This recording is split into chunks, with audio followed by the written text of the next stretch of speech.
कार्सपी को आप सबका स्वागत है अपने YouTube channel Monika ma'am ji academy में। आज हम डिस्कस करेंगे most important questions REET level first और रीट लेवल सेकंड दोनों के लिए, लर्निंग एंड मोटिवेशन।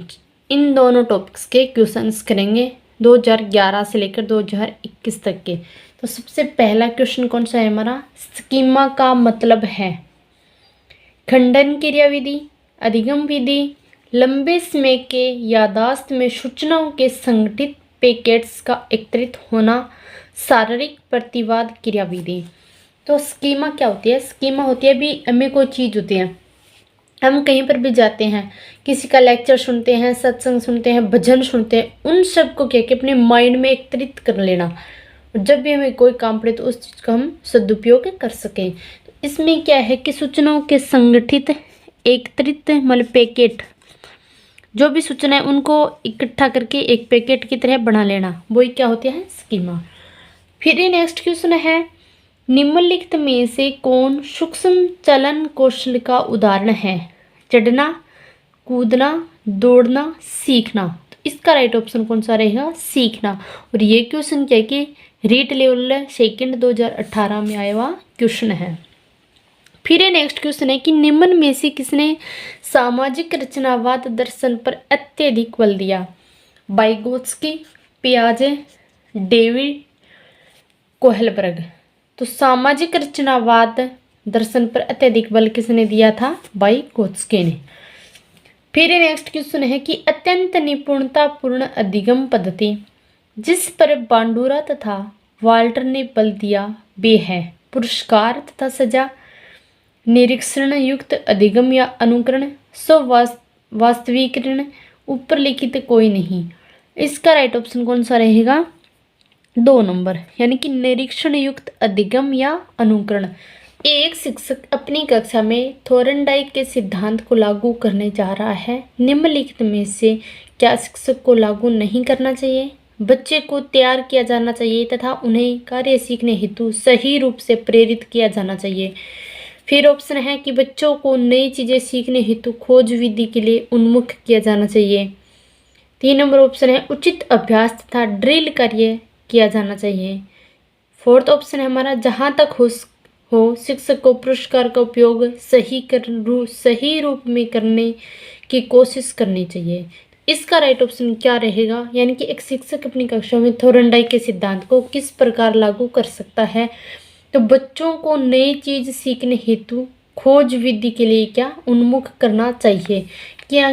क्योंकि बच्चे को नई नई चीज़ें सीखने के लिए क्या कि प्रत्येक चीज़ें खोजने के लिए क्या कि प्रेरित करना चाहिए। तो इसका राइट ऑप्शन कौन सा रहेगा? 2 नंबर। फिर ये नेक्स्ट क्वेश्चन है कि पावलोव के प्रयोग में कुत्ता ने केवल मांस प्रदाता के मांस सीधे मुंह में रखने में लार टपकाता है, किंतु इससे पहले भी अर्थात जब सीढ़ियों से नीचे आने वाले प्रशिक्षक के कदमों की आवाज़ सुनता है, इस स्मृति को कहा जाता है।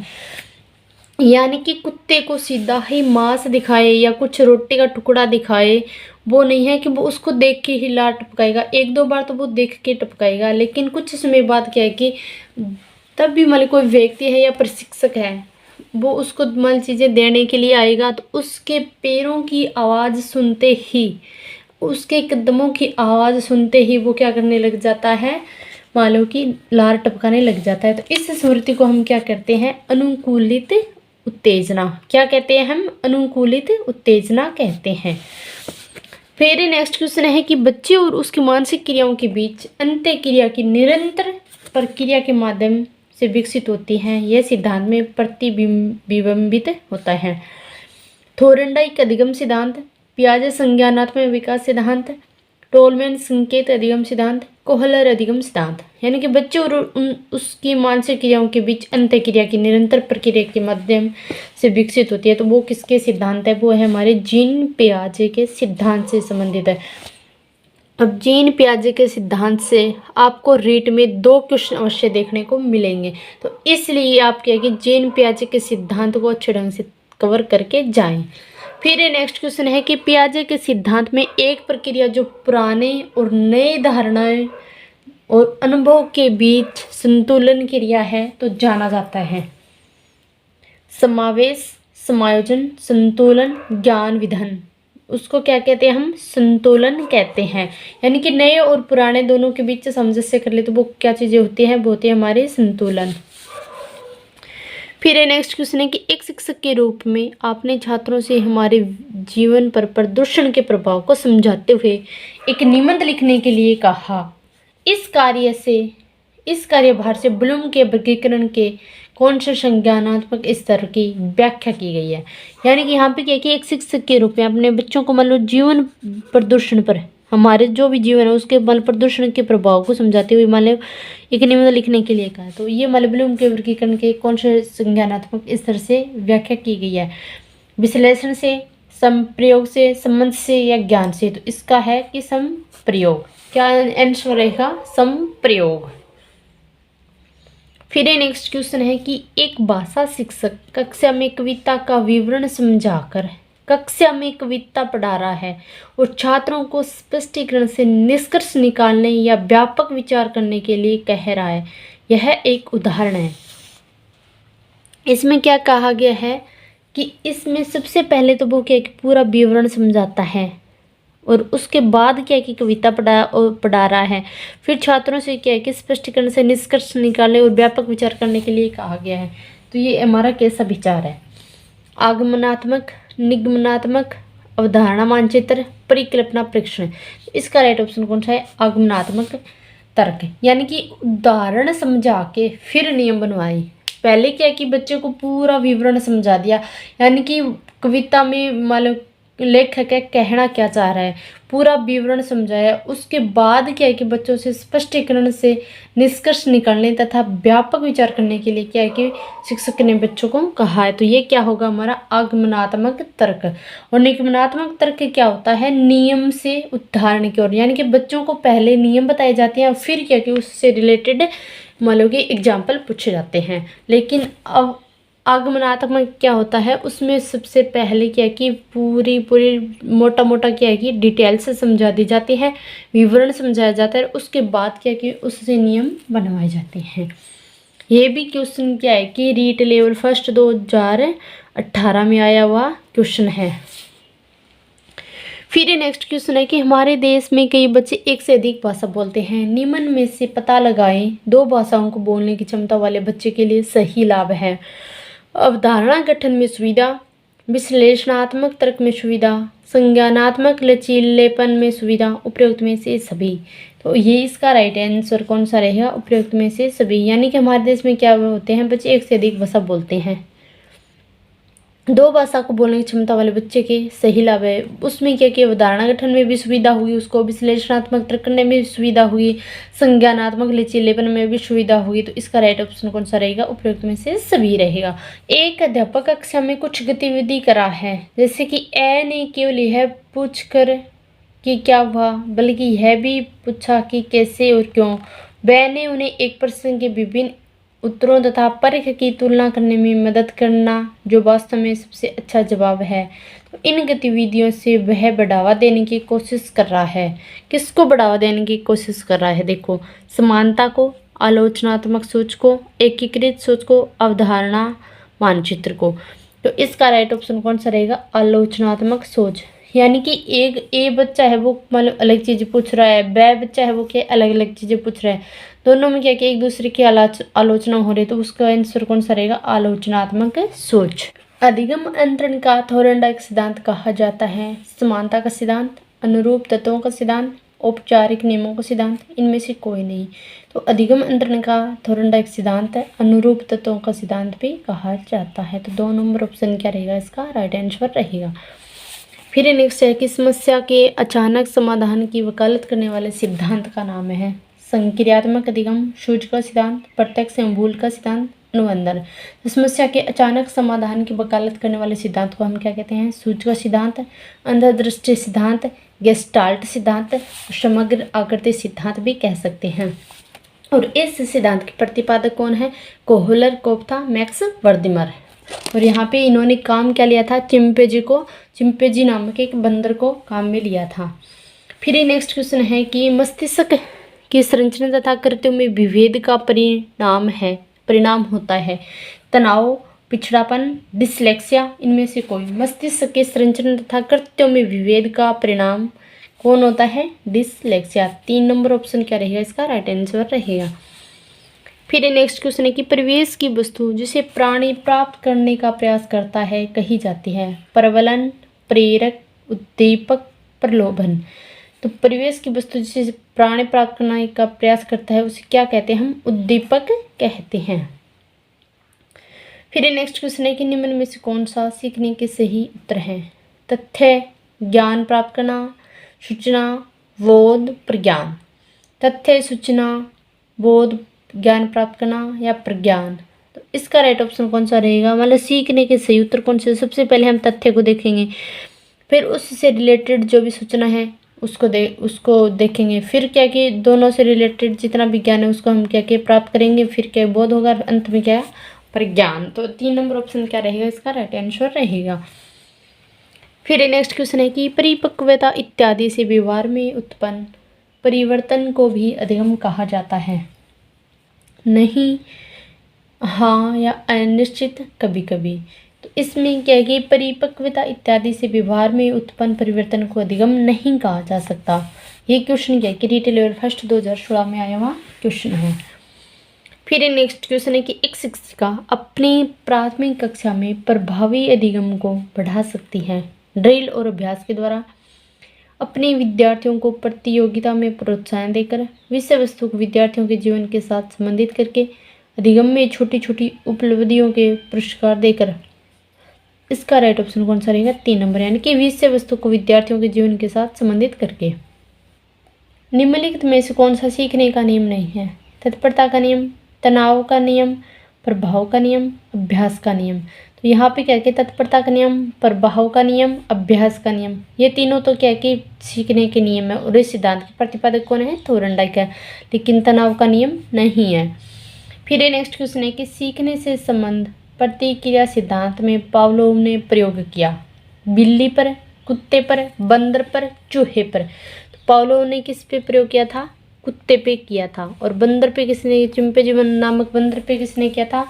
गेस्टाल्टवादियों ने किया था, मैक्स बर्गमैन, कोहलर, कोफ्ता ने, जिसे हम गेस्टाल्ट सिद्धांत या सूझ सिद्धांत, अंतर्दृष्टि सिद्धांत भी कहते हैं।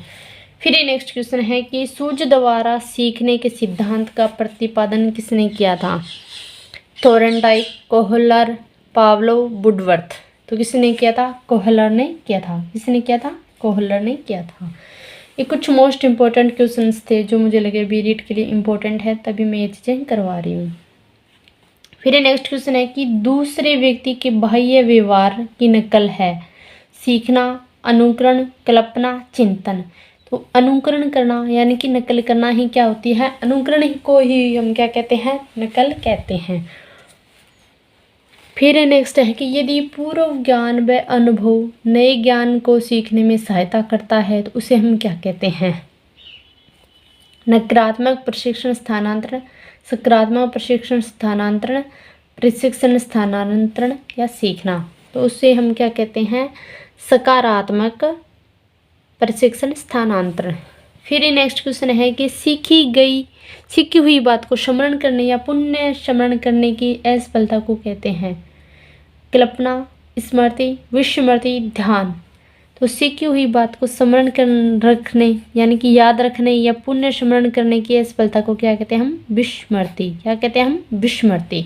जिस प्रक्रिया में व्यक्ति दूसरों के व्यवहार को देखकर सीखता है, नए की प्रत्यक्ष अनुभव के को कहा जाता है सामाजिक अधिगम, अनुबंधन, प्रायोगिक अधिगम, आकस्मिक अधिगम।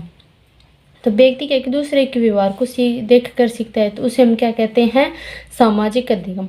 यानी कि समाज के जो पुराने जैसे रीति रिवाज होते हैं हम भी क्या कि उन्हीं के अनुसार उन्हीं की क्या कि नकल करके उन जैसा ही अनुभव करते हैं, तो वो हमारी क्या होती है? सामाजिक अधिगम होते हैं। उन्हें हम क्या कि प्रत्यक्ष अनुभव नहीं कह सकते। फिर नेक्स्ट क्वेश्चन है कि अधिगम निर्योग्यता का लक्षण है भागने की प्रवृत्ति होना, अभिप्रेरणा का अभाव, अवधान संबंधी बाधा या विकार, अशांत, ऊर्जावान व एवं विध्वंसक होना। इसका अधिगम निर्योग्यता का लक्षण क्या होता है? अवधान संबंधी बाधा और विकार। 3 नंबर ऑप्शन क्या रहेगा इसका? राइट आंसर रहेगा। फिर नेक्स्ट है कि अधिगम को प्रभावित करने वाला व्यक्तिगत कारक है संचार के साधन, समवयस्क समूह, अध्यापक, परिपक्वता एवं आयु। इसका राइट ऑप्शन कौन सा रहेगा? परिपक्वता एवं आयु। यानी कि हम कोई चीज़ सीख रहे हैं तो उस सीखने में सबसे ज़्यादा बाधक क्या होती है? परिपक्वता और आयु। फिर ये नेक्स्ट क्वेश्चन है कि एक क्रिकेट खिलाड़ी अपनी गेंदबाजी के कौशल को विकसित कर लेता है पर यह उसके बल्लेबाजी के कौशल को प्रभावित नहीं करती। इसे हम कहते हैं विधेयात्मक प्रशिक्षण अंतरण, निषेधात्मक प्रशिक्षण अंतरण, शून्य प्रशिक्षण अंतरण, इनमें से कोई नहीं। इसमें क्या है कि खिलाड़ी वो गेंदबाजी के कौशल को तो विकसित कर सकता है लेकिन बल्लेबाजी के कौशल को प्रभावित नहीं कर पाता है। तो इसमें क्या रहा तो वो एक का एक ही, दोनों चीज़ों को तो वो क्या है कि कौशल मालिक की कौशल उसको प्रभावित नहीं कर पाया। तो इसे हम क्या कहते हैं? शून्य प्रशिक्षण अंतरण कहते हैं।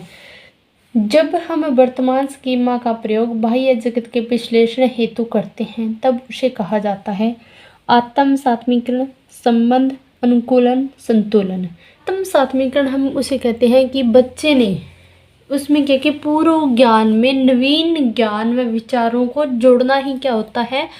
आत्म सात्मीकरण कहलाता है। जैसे कि हम कह सकते हैं कि स्कूल से पूर्व छोटा बच्चा हमारे गांव में घूम रहा है और उसने अचानक क्या है कि ऊँट को देख लिया।